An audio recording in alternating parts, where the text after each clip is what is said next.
Hello everyone, welcome back to Tips and Tricks. Well, today is episode 1 of Python tutorials. So let's start.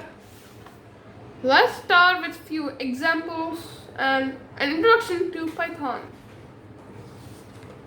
So what is Python? Well, to be very simple, it's just a programming language. Okay, so why is it so popular? It is easy to learn and it's a general purpose language. It's a platform independent programming language, means you can use it on any platform like Windows, Mac OS, Linux, anything. But there are few programs out there in the world which are not like that. Okay, anyways. It has a simple syntax. For example, you can see print is understandable. If, where elif or else if, else. Okay, wait, we cannot see else. Else. Input. They're all very common. It is a case sensitive language. For example, now let's just try out. We just replace it with some other letter like BB. I don't know if you're not able to see, but here on the right hand side it says all these other if statements and else statements are all errors. I'll just show you. She's saying they're all in LLO. Means they're all errors. It's an interpreted language. Means, so what is an interpreter? So, an interpreter is a language processor. When you type in a command to, example, the Python prompt, and when you press the enter key, it turns the code into machine language one by one, line at a time. There are also other stuff like called compilers. There are also other processors called compilers, which take a different route to the same thing. They take the whole code and they convert it, which is much faster. But those languages are difficult to learn, and words have no meaning. It's free to use, and even for commercial products, it's all free, which is handy. Okay, moving on. What's a variable? Well, that's a variable. A is a variable. So a variable stores data values. It can store only one data value at a time, and whenever you write a new value, it just overwrites the older values. Okay, now let us talk about some rules in Python.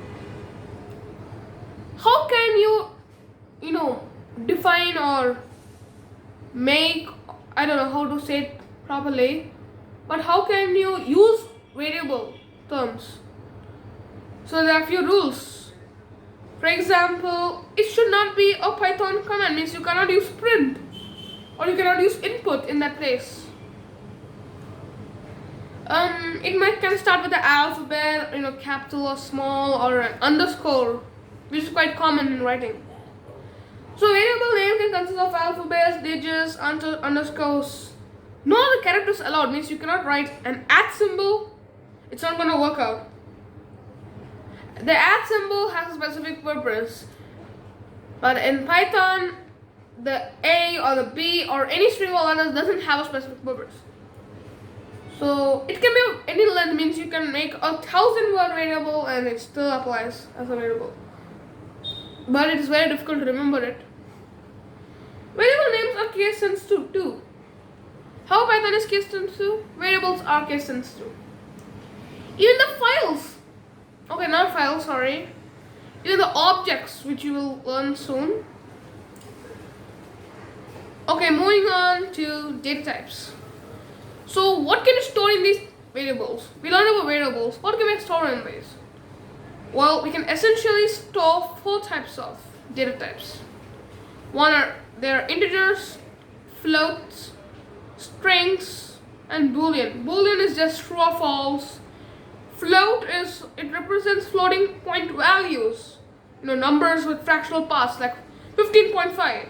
And strings represent strings of characters, even numbers combined with letters are strings. For example, say, now this is a string.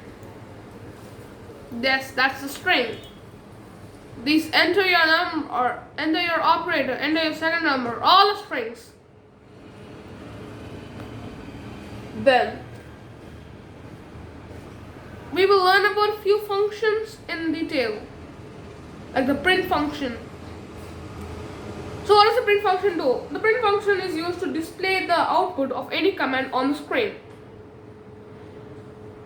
We can also pass more than one argument to the print function, like using commas.